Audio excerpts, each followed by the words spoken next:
Hamlet, directed by Michael Amareda, written by a young, aspiring writer named William Shakespeare. Hamlet lends itself to reinterpretation more than, Dickens, I would say. And Michael Amareda had a brilliant idea. This is something, I remember when he first talked to me about it, he had this vision of Hamlet walking through a video store and not being able to decide what movie to rent. And that kind of represents an existential crisis. Now, funnily enough, they don't even have video stores anymore. But at that moment in 2000, now it'd be the equivalent of going online and getting lost. I felt lucky because I was I'd always had a dream of playing Hamlet young. So often on stage you see older guys, you see guys my age play Hamlet, Really, he's still in school. He's supposed to be a student, I always thought. And I was proud to be in my 20s and playing Hamlet. Training Day. Jay Coit was a great character, but he existed in relationship to Alonzo, I got to sit shotgun on one of the greatest actors of our time, creating one of his indelible portraits, as he worked on that. Getting to watch, we did ride-arounds with cops, and we saw some crazy things, and Antoine Fuqua is an amazing director, and he was young, and he had something to say. Denzel had something to say, and that script was ice hot. But I'd really gotten a lot of confidence. The first 10 years or so of my career, I'd say I might have had some talent, but I didn't have any confidence. You can't have real confidence without experience. You're kind of faking it when you start. Everybody is. You got to.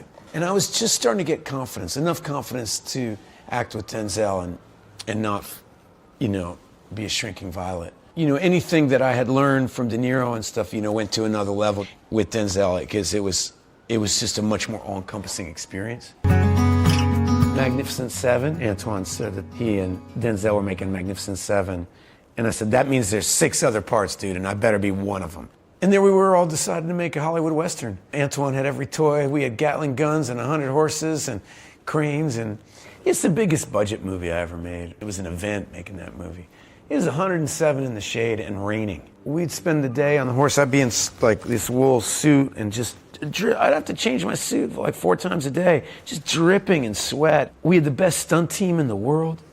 This guy, Jeff Dashenall, was old-fashioned. There's no computer tricks. These guys, they were out there. It was like the stuff of legend, these guys. I told Antoine, it was one day we're walking down the street, it was my character had this lame death, and I was like, I'm the sniper. I'd be up there. I should be in the church tower. I should get shot up there and fall down. And then I looked over because Jeff was the lead stunt guy, and his son, Nick, was my stunt guy. And he goes, that means Nick's got to fall from that church. And I was like, oh, yeah, it does. Nick will do it, won't you, Nick? Hell yeah, Dad. And, and they did it. Beautiful, beautiful stunt.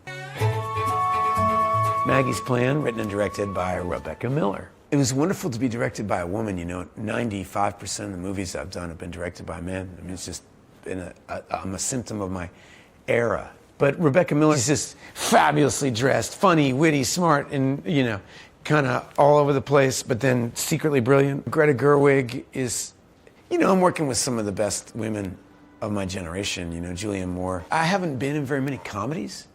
And when I started acting, I really thought that's what I do. I remember when I started, my favorite actor, one of them was John Cusack and Warren Beatty. So Maggie's Plan was fun for me to channel my inner Warren Beatty. One of my favorite lines, I don't want you to fall in love with the pickle man. Something like that. I can't remember it exactly, but I liked working with Greta. She comes at acting from a similar vantage point than I do. And so does Julianne Moore, actually. We all, well, particularly both of them, they think like filmmakers.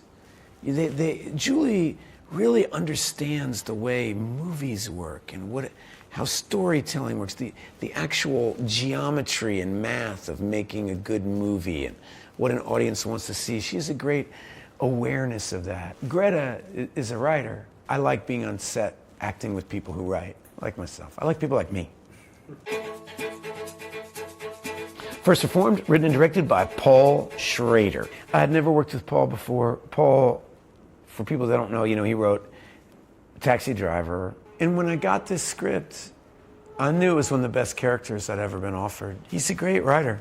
And great writers speak to their time and speak to their moment. And First Reformed, I think, speaks to right now in much the same way. When you think about movies and the history of movies, you don't really see very many movies that deal in a grown-up, serious way with your spiritual life. Most of us wonder why we're born and why we die, and wonder what we're doing here. What is it all for? Why do we go through all this? And there's a certain community of the world that spends their life thinking about this, which is the religious community. And you don't see very many of them in movies. If you do, it's like in The Exorcist or something, and they're bad guys or they're comics. You don't see a serious portrait of somebody who's dedicated their life to some of the toughest questions.